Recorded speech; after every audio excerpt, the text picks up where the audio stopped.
Our next guest, he always has his finger on the pulse of this very important corruption scandal. He was calling it for what it was a long time before the rest of the country realized how serious it was.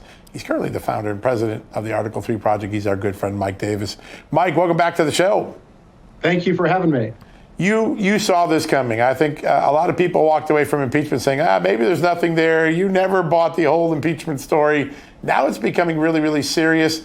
Kevin McCarthy last night said, you know what? I think we have grounds for an impeachment inquiry. Your reaction to that and the evolution of this story to something that even the mainstream media is sort of covering a little bit now.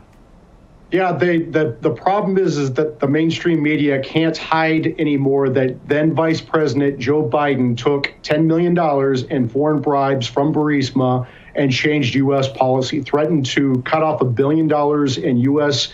aid to Ukraine if the Ukrainian president didn't fire the Ukrainian prosecutor investigating Burisma and the Bidens. And there are payments that House Oversight Chairman James Comer has found. There are IRS whistleblowers.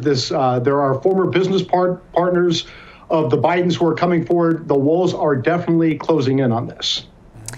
Mike, I want to ask you, the news broke last night after we got off air that the DOJ has cleared Delaware U.S. Attorney David Weiss to speak before Congress and to testify. And I know there are going to be a lot of questions regarding whether he felt like he had the authority to charge the way that he felt necessary, because we've all heard a bunch of different things. But what I continue to hear from mainstream media is that he is a Trump-appointed judge, and therefore that should have something to do with it. But every time Republicans talk about what I think is ultimately the thematic issue of this, which is the weaponization of the federal government and a two-tiered system of justice, that's their rebuttal. So either it is politicized or it isn't.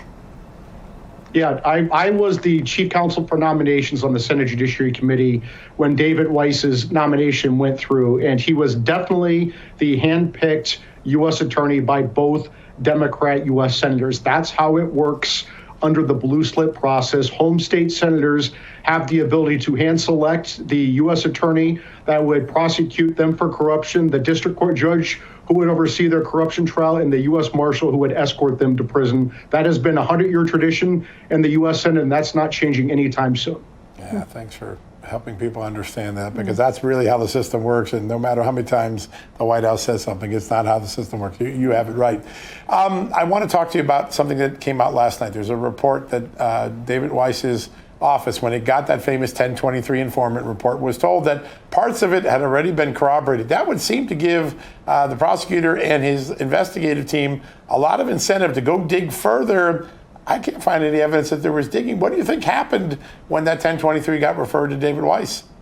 It sounds like this was a cover-up, because remember, Bill Barr got this evidence the last 6 months of the Trump administration. Right. It got sent to a Pennsylvania U.S. attorney who found it credible, and then it got sent to David Weiss and went into a black hole in Delaware. So House Republicans on the Judiciary Committee or the Oversight Committee need to haul in Bill Barr, Merrick Garland, David Weiss, these whistleblowers and the U.S. attorney in Pennsylvania, and put them all at a table and make them answer to the American people what really happened here, because someone is lying.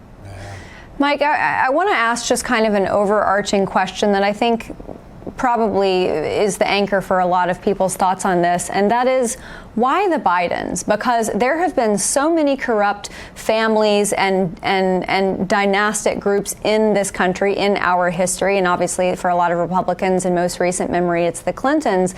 But there seems to be, as John and I have talked about often, a protection racket surrounding the Bidens. And it also kind of seems like at the same time that they were, for lack of better terms, dumb criminals. They've made a lot of mistakes. We talked about on air yesterday the fact that they actually used Hunter Biden's book regarding his tax filings against what they knew within the IRS with Gary Shapley and Joseph Ziegler. And I just keep thinking to myself, why is there so much protection around this family in particular?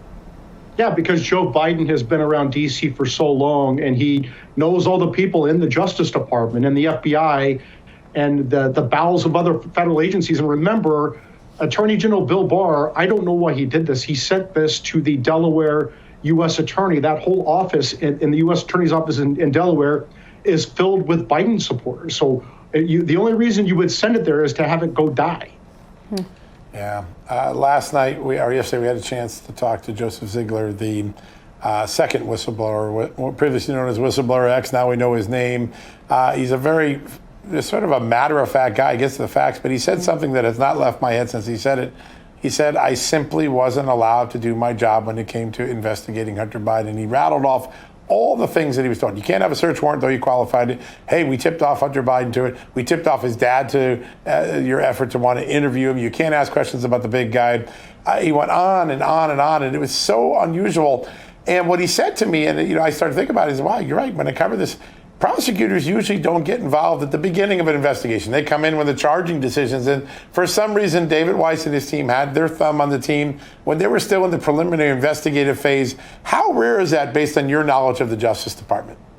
It's very rare. This was an obvious political cover-up. This was obvious obstruction of justice. This was obvious protection for Joe Biden. And it was that's why the House needs to call in all these witnesses: Barr, Garland, Weiss, the Delaware U.S. attorney, the IRS whistleblowers, the FBI agents who corroborated these allegations, right. Put them in front of the cameras and the bright lights and make them answer to the American people. And when we find out who obstructed this investigation, they need to be impeached and held accountable. Mike, for the first time, we saw Speaker McCarthy say publicly that the notion of impeaching President Biden was definitely on the table and definitely something that was serious to consider. What did you make of that? Well, I'm glad that Kevin McCarthy is getting on board with this, because as the Speaker of the House, that is an important signal to his conference that this is serious and he's ready to move forward. So I think it's taken a little bit longer than many people would have liked, but I'm glad that Speaker McCarthy is getting on board. Yeah, well, I know another thing. People are glad every time you come on this show, Mike. We get straight talk. We really help make complex issues understandable to everyday Americans. And the way, even how you describe the U.S. attorney process, that's something we've been trying to harp on because it's getting misused in the media in so many ways. Great to always have you on. You always leave us a lot wiser than we came into the segment. So thank you so much. Thank you very much. All right.